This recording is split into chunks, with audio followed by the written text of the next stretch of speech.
You literally will never, ever, ever, ever get a satisfying result in your life, in your business, in your relationships, in your health, in your happiness. You will never, ever, ever be satisfied unless you learn how to relax, let go of attachment to a specific experience, let go of attachment to a specific outcome, needing something specific to happen to you, so that when you just relax fully and you let go, you surrender. You sit quietly. It could be in meditation, it could be lying down, it could even be dancing or singing, but you let go of everything that you think that you need in order to be happy.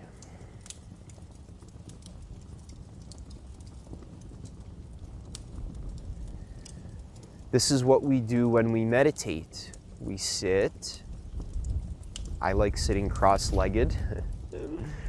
You sit, and when you get distracted by a mind story, you get distracted by, what is it? It's all these thoughts, right? Yapping. Oh, maybe I should go to the bank. Or, oh, tomorrow I have a meeting with my friend and hopefully it's not too cold, and oh, I wonder what I'm going to say to him, and so forth, on and on. As you're sitting there, you're supposed to be meditating, right? You're supposed to be present, in the moment.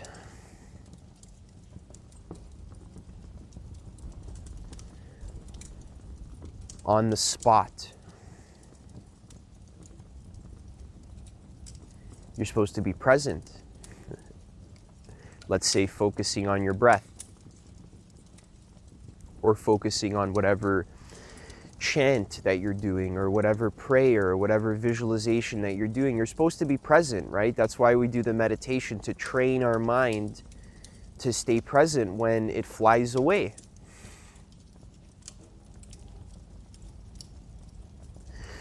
So you may notice, after thousands of hours of practice, you may notice that when the mind flies away into fairy tale thought land, oftentimes it creates a lot of internal turmoil within your heart, within your body.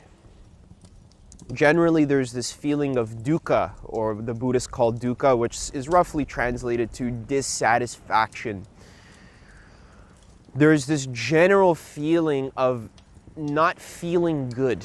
It feels dissatisfying to be lost in thought stories unconsciously. There's usually this quality of clinging, of needing something specific, of being afraid. The ego is planning, is scheming to secure its comfort, to secure its status, to raise its status in its social circle, to secure resources, to secure relationships, etc. The ego essentially is planning, scheming, flying, entertaining itself, thinking about things that the root of which usually has to do with self-perpetuation and survival. So you could say the root of all thoughts, or this is kind of a blanket statement, it's not always true, but in many cases when you're sitting and you're meditating, you can notice that many of your mental patterns cause a lot of craving, a lot of anger, a lot of lust, jealousy, greed. And generally, it's not comfortable. It doesn't feel good to be sitting there thinking about sex, or thinking about food, or thinking about your business, or thinking about the bank, or thinking about your parents or your kids, or whatever you're thinking about. You may feel that it doesn't feel good, but the problem is that you can't stop. That's why we sit and we meditate, because it might take 30 minutes for the mind to kind of get all of the stuff out, you could say. And honestly, oftentimes it takes many years of practice, just like a simple mindfulness of the breath, mindfulness of the rising and the falling.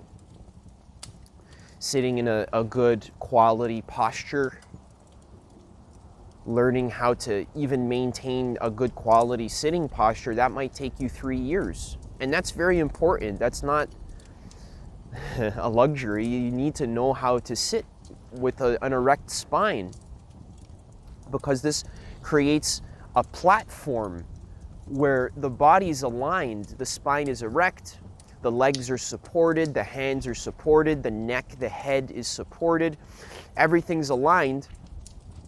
When you're sitting upright, this creates a balanced sort of energy that is awake, that is clear. And my teacher says that it's like a viewing platform where we can allow thoughts, feelings, sensations of all kinds to arise, to exist, and to pass away. And the point is not to get pulled in by them, not to cling to them, and also not to shove them away and stuff them down, but it's just touch and go, is what my teacher calls it. You notice it, but you don't cling to it. Touch and go. So you're sitting there, you're paying attention to the rising and falling of the belly, and then all of a sudden you get distracted by a thought. You're thinking about you have to go to the bank tomorrow. You have to get your driver's license renewed, or whatever it is. You have a school project or a work project, or you have to meet someone.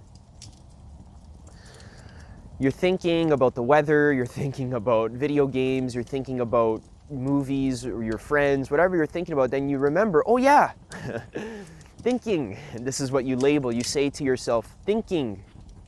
And then you just drop the thought where it is. You don't have to judge it as good or bad. You don't have to say, oh, I'm a very bad meditator. You don't have to say, I'm a very bad person for getting angry at my mother in my head while I'm supposed to be sitting here meditating. There's no self-judgment. There's no criticism. There's no finger. You're not pointing the finger at yourself saying, oh, this is a good thought, or oh, this is a very bad thought. I shouldn't be thinking this thought. There's none of that. It's just touch and go. You acknowledge the truth. You just acknowledge, oh, I was thinking. And then you return to the rising and falling of the belly. Now, it's very important. I want to stress the point that there is no hierarchy of thoughts. It's not that some thoughts are better quality than other thoughts. So if you're thinking about the Buddha's teachings as you're meditating, that is no more of a high quality thought than if you're thinking about murdering your mother, or raping someone, or setting a bomb off in the Parliament building, or whatever it is that you're thinking about. There's no hierarchy. There's no like, oh, this thought is good and then this thought is bad. They're all equal. They are all thinking.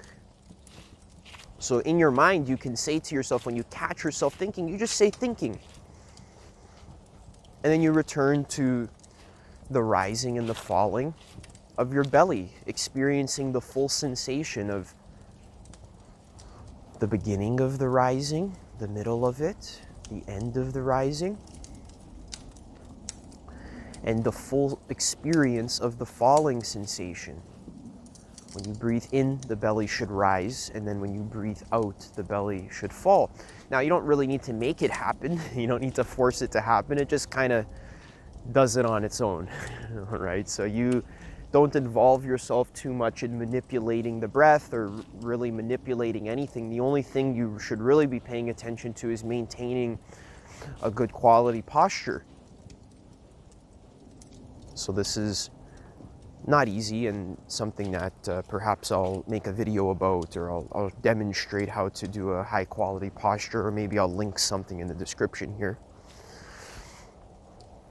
Sitting cross-legged, ideally on a cushion, helps to support your butt and helps to tip your pelvis forward and sit up straight and create this viewing platform. Now, Adam, why are you going into so much detail about the process of meditation, the practice of meditation?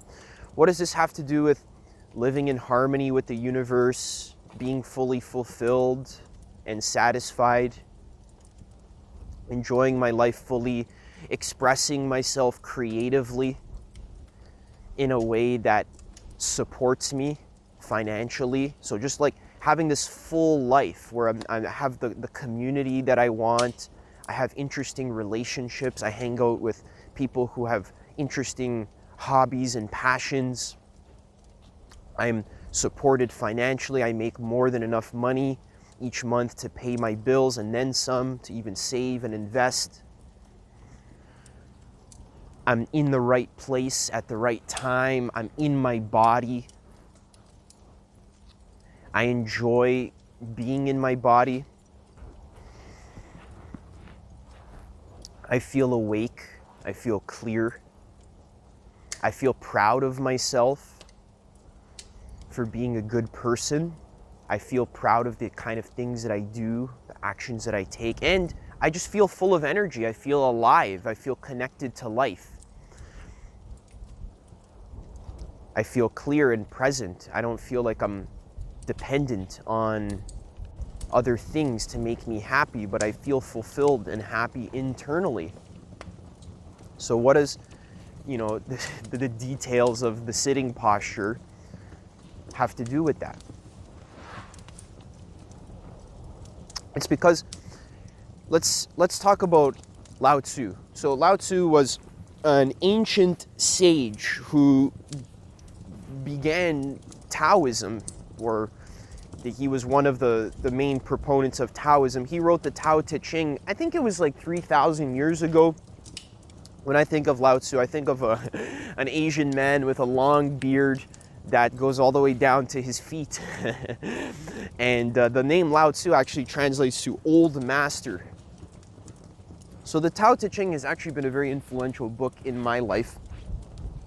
And what it's really talking about is, I guess one way you can translate Tao Te Ching is, it's pronounced Dao De Jing, but I never like saying it that way. One way you can translate it is the way of strength and power, or the way of goodness and power, the way of virtue,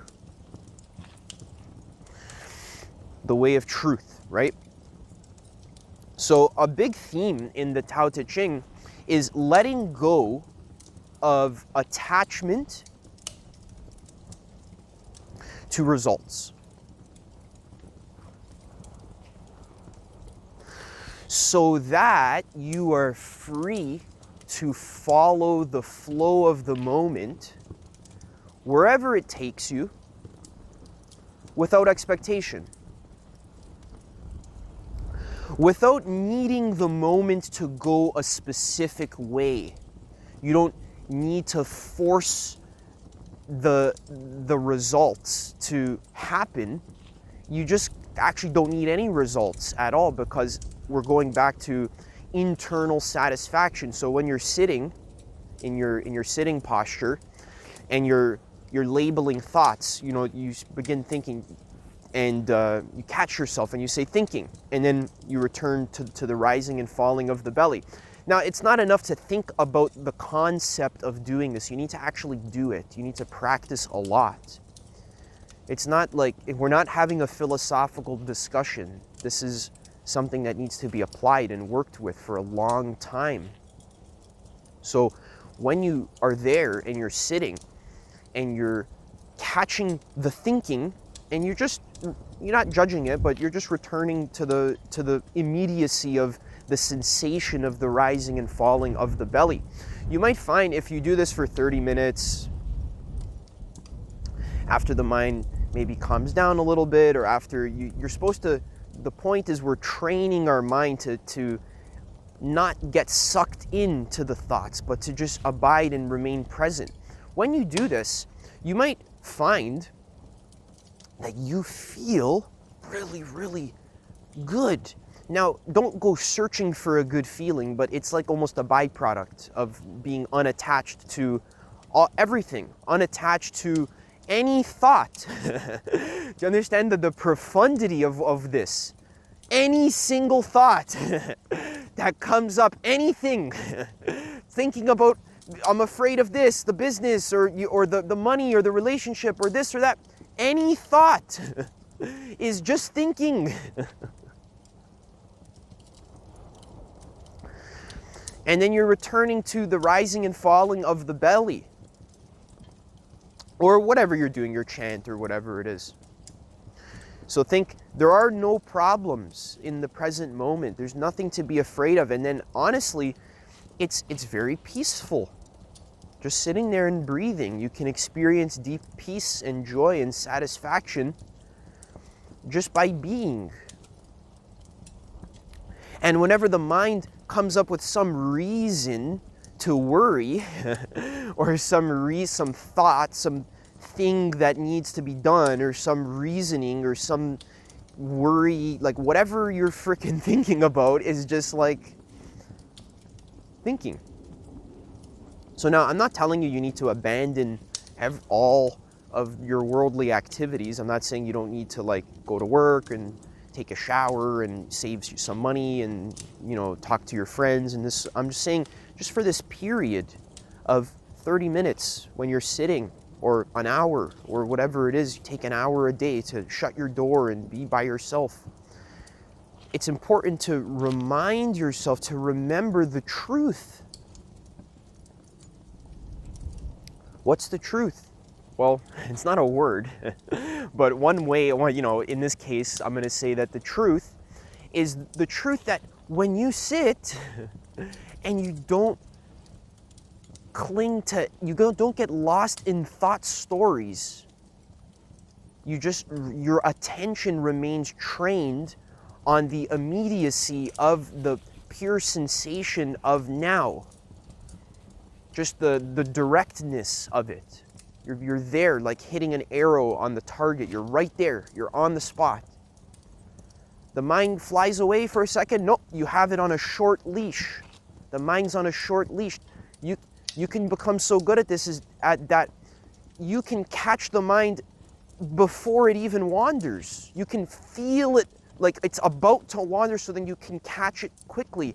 And you can become so good at this that the mind actually stops wandering. Now, this is very profound.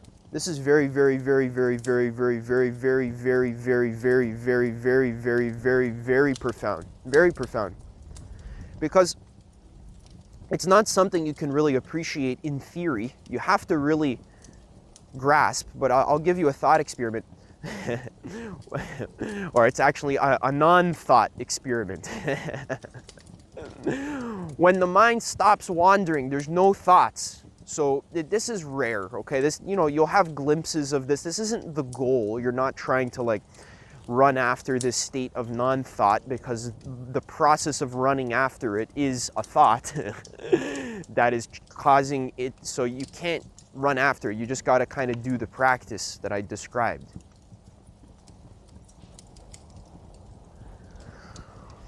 Over time, this will take a really long time, okay? So don't, you know, expect, you know, you sit for 20 minutes, I didn't get still mind and, you know, it's not working. No, this is going to take like 10 years, okay? So there's no rush. In fact, the less you rush, the more likely it is to occur. So you can still get little glimpses of it though. When there's no thoughts and you're just really connected to the pure sensation of the rising and falling of the belly, and you don't have an agenda, you're not trying to make something happen, you're not trying to get enlightened, you're not meditating for some future reward later. So Adam, if I meditate for 10 years, then I'll get enlightened later, right? No, you're not gonna, it's not about that. It's about now. That's what it's about. When there are no thoughts, something happens, and I don't want to say it because I feel like I'm gonna ruin it. But if there's no mind, there's no explication or confabulation, or what's the word? There's no elaboration. That's the word. The mind isn't elaborating. It's not creating and spinning stories. The mind likes to spin stories. It creates concepts, creates contexts, creates people. It creates situations. It creates conflicts. It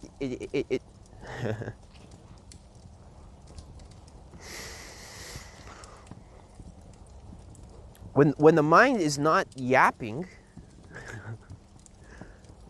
there's what's left. I'm not even going to answer that. I want you to just kind of check. Okay? When the mind is not yapping, something magical happens, and I actually don't want to explain it because it doesn't feel right. So I'll leave it at that. So what happens is, first of all, you feel good. That's just like one of the side effects. There's just this stillness, this peace, this feeling of internal security and safety, that like you can almost rest. You can finally let go. You can rest within your own mind.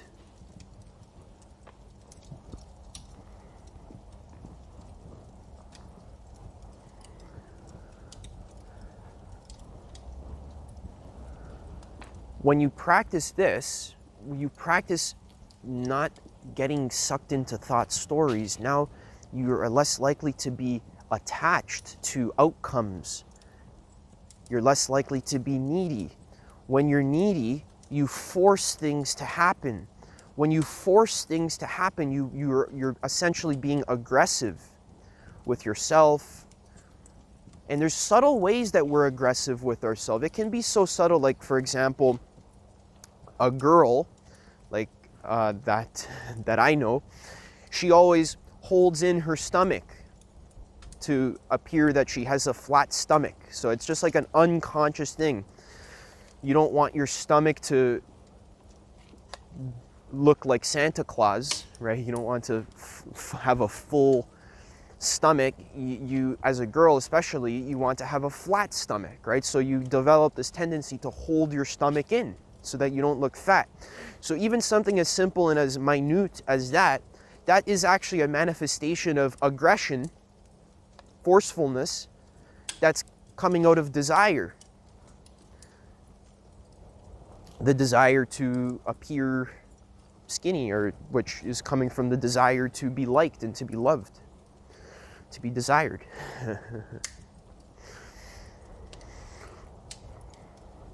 I'm not saying these desires are bad or wrong. I'm just saying, look what happens. In many cases, you become forceful, and this is a problem. If you're holding your stomach in all the time, it messes up your breathing, messes up your energy flow, messes up your energy, messes up everything. You can't fully express. You can't have a full belly of breath. So this occurs also in other ways. So the strategy that you choose to make money in your business, is it a forceful strategy? Does it feel like in harmony with the flow of the universe? Are you allowing the ebb and the flow of the universe to move you to take action? Or are you functioning like a robot? You might say, Adam, I can't get results unless I show up every single day at the same time and kind of force myself. Well, of course, there's some merit to being consistent and to doing something consistently every day. at the same time, okay, that can be helpful in the beginning, but eventually that has to be let go of as well. Because the energies of each day are changing. This idea like, oh, I go to the gym whether I feel like it or not. I go for 2 hours, I go every single day, and if I don't want to, I force myself to go anyways, even if I hate it. This is a horrible way to live. I want you to understand this. This is not a virtue. This is like you are an army general towards yourself. You're aggressive towards yourself. This is the whole thing I'm trying to point out. You think that you're being disciplined, or that you're sacrificing your pleasure and your well-being today so that you can have a nice body, or that you can have more money tomorrow. But remember, today is the only time that literally exists. There's no such thing as tomorrow. Now again, I'm not saying that you can't ever like put money in a savings account for tomorrow. Okay, I'm not saying you can never invest into your growth for the long term. That's actually all I talk about on this channel, is having long-term vision for your growth and having little investments every day. But I'm kind of making a higher level point here that you can also grow yourself in a way that doesn't require so much forcefulness.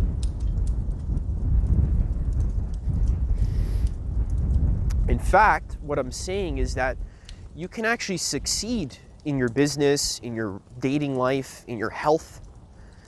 You can succeed by being attuned to the present moment first and foremost, and relaxing a little bit, letting go a little bit, and allowing the natural flow of the moment to unfold in a spontaneous way that feels fun, that feels aligned, that's interesting, that's enjoyable, that you like. So a practical example, I was working with one of my clients. She's an author, and she was, I'm gonna go a different way. I'm outside walking and there's a dog barking, so I'm gonna avoid it strategically. One of my clients, she's an author, and she was using this strategy to attract people to buy her book that it involved this like strict upload schedule on YouTube. And she was making videos oftentimes because she felt like she had to. Like she was forcing herself to do it because otherwise she felt if she didn't, she wouldn't have any sales for her book. So as we were working over the weeks and months, we were talking about letting go of attachment, following your highest excitement, doing what feels fun for you, creating and expressing yourself in a way that is natural, that feels organic and spontaneous, making posts that feel fun. So this kind of over time, took a little while, but over time she was able to create these beautiful illustrations that she hand drawn, these illustrations that are from parts of her book. She's a fantasy novelist. So she would draw these beautiful landscapes or in scenery from her book to help to immerse her audience in that world. And she was having so much fun doing this, and she was posting it as a YouTube community post, or she was not doing it on a particular schedule, but just doing it whenever it felt good, like in a way that feels fun. And by doing this, she found she actually ended up getting more sales for her book.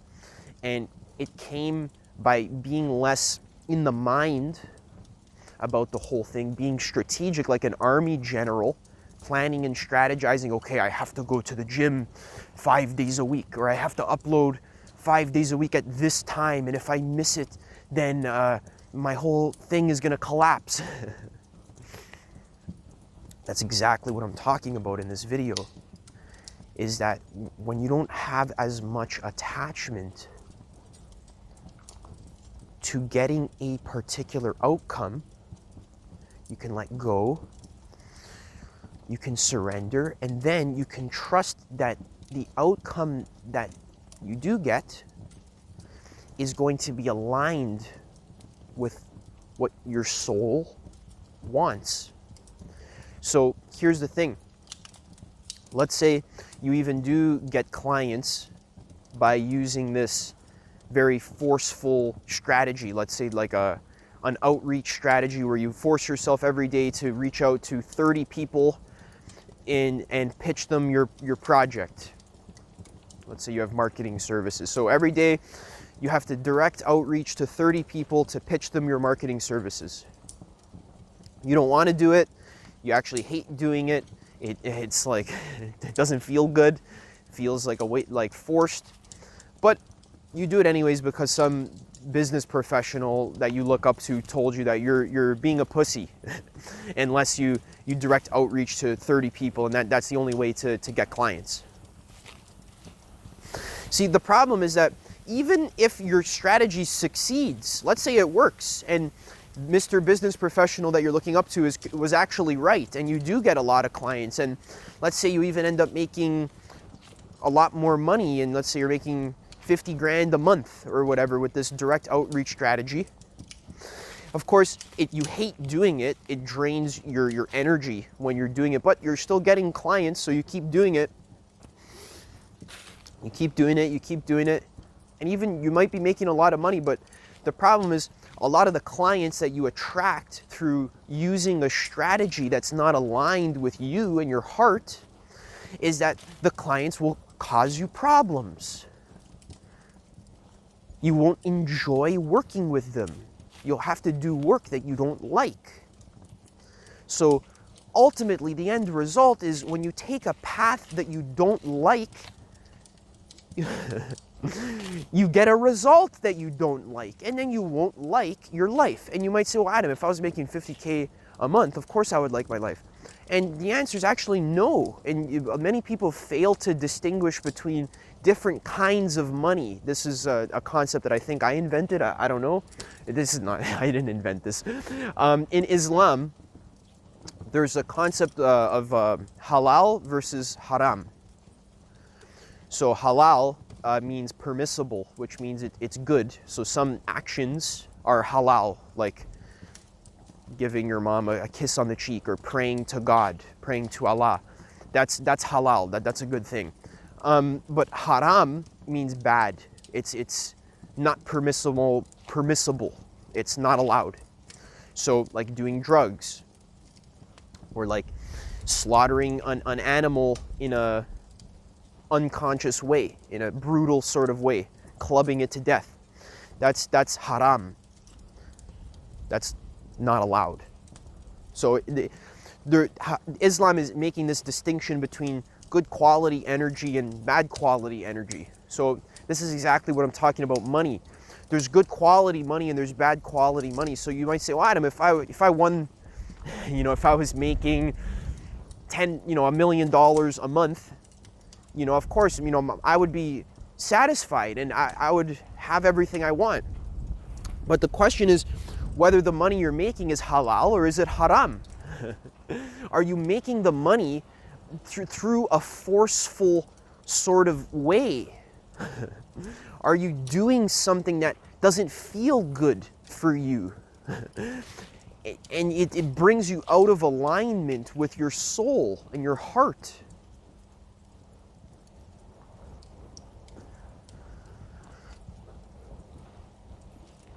It drains you.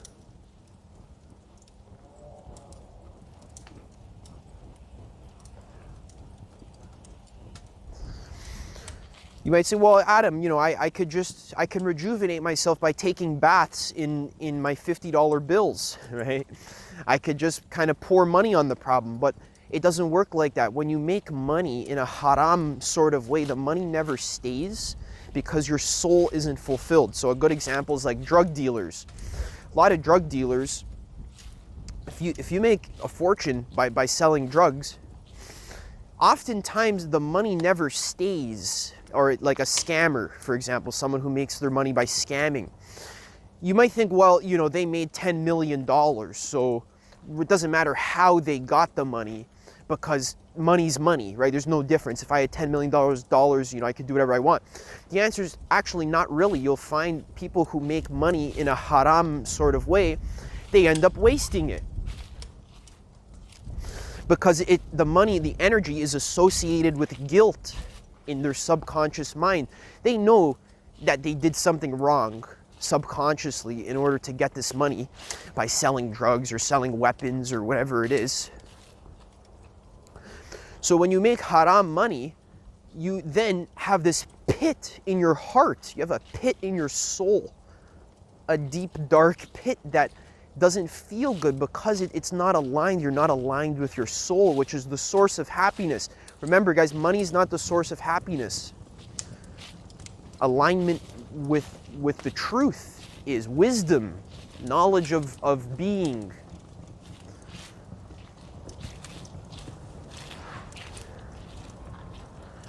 Awake, clear mind, alignment, truth,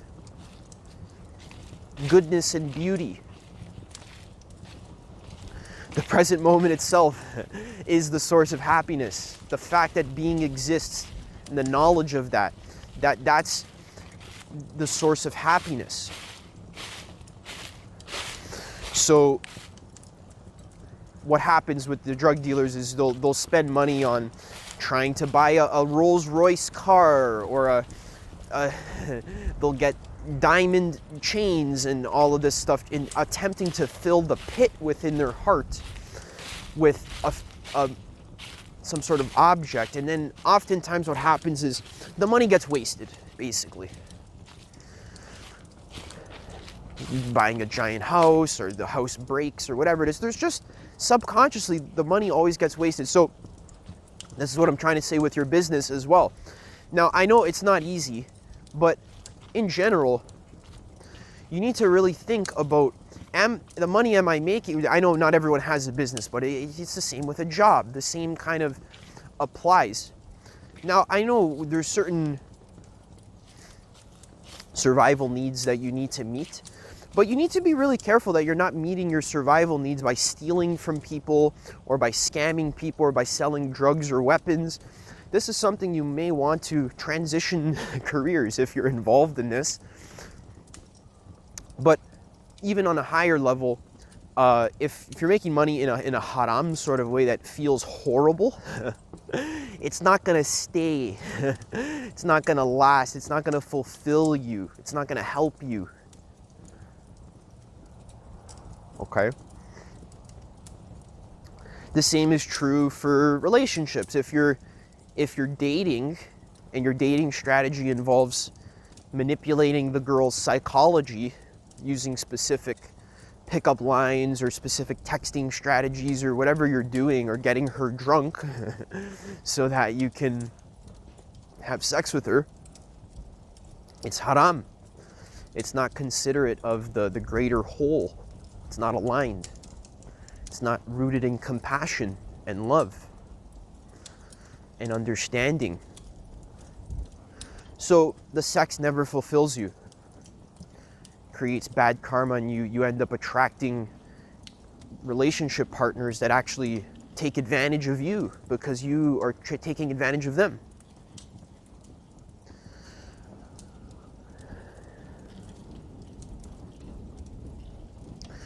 So how do we know the difference between what is halal and what is haram?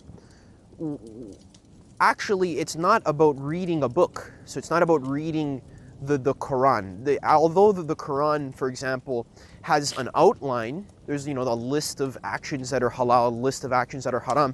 That's actually not how you discern what is good versus what is bad, what is aligned, what is pure versus what is forceful, what is tainted by ego clinging. The way you discern, that Jesus said in the Bible, you will know your actions by their fruit. So the way an action feels after you do it, that's how you know if it's a good quality action or a bad quality action. An action that brings peace and satisfaction There's one of my other teachers mentioned there's this feeling of coolness. It should feel almost cool and refreshing when you do a good action. It feels free and cool and open and expansive, and it's very refreshing.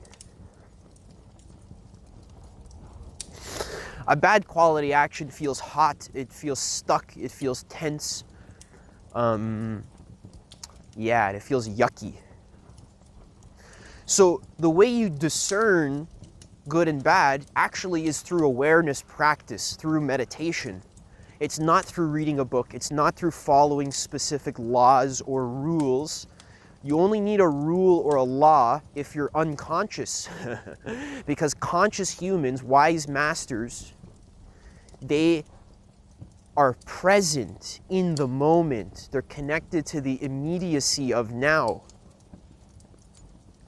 So in that state of presence, they are clearly aware of what the moment is calling for, what actions are relevant and aligned, which ones are not. So wisdom and good conduct, taking good quality actions, comes from awareness of now.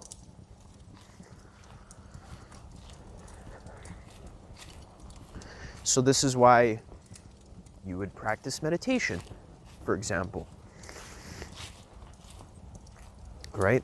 It helps you to align your entire life. Everything gets aligned slowly over time. Now, even there are certain times where even clinging on to meditation can bring you out of alignment. There's this Buddha quote where the Buddha said, "If you meet me in the street and I'm blocking your path, then slay me." If you see the Buddha in the street, it doesn't translate to see the Buddha in the street, you kill him. It actually translates to the first one I said. If you meet the Buddha in the street and he's blocking your path, he gives you permission to slay him. So this means that even attaching to what I'm saying in this video, it's very Buddhist influenced. I'm very Buddhist influenced. Or if you see me in the street and I'm blocking you from fulfilling your full potential, if I'm preventing you from listening to the alignment of the moment, listening to the flow of now, if you're doing something that I told you to do, but it's completely out of alignment and it doesn't feel good and it's not your highest excitement, then let it go. Don't do that. So unconscious people need rules. Adam, tell me what to do. I want to know what to do specifically. 1, 2, 3 step formula for how to be a millionaire, or how to get enlightened, or how to get a lot of sex, or how to be healthy. 1, 2, 3 step. But wisdom never is a 1, 2, 3 step formula.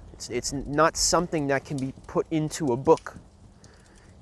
Because when the second you capture it in a finite symbol, which is a word, and you put it into a book, it now becomes old and stale.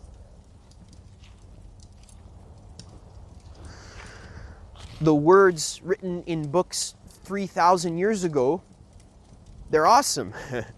And they can change your life, and they're beautiful, and there's something that deserves to be studied.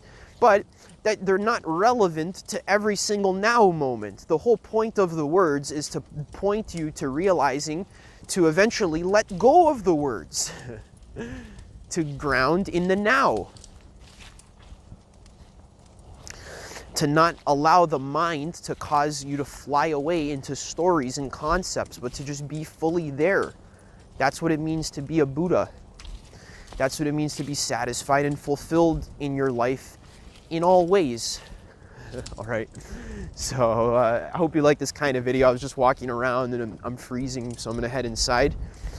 Apply what I said. It'll change your life, and subscribe for more videos. Peace.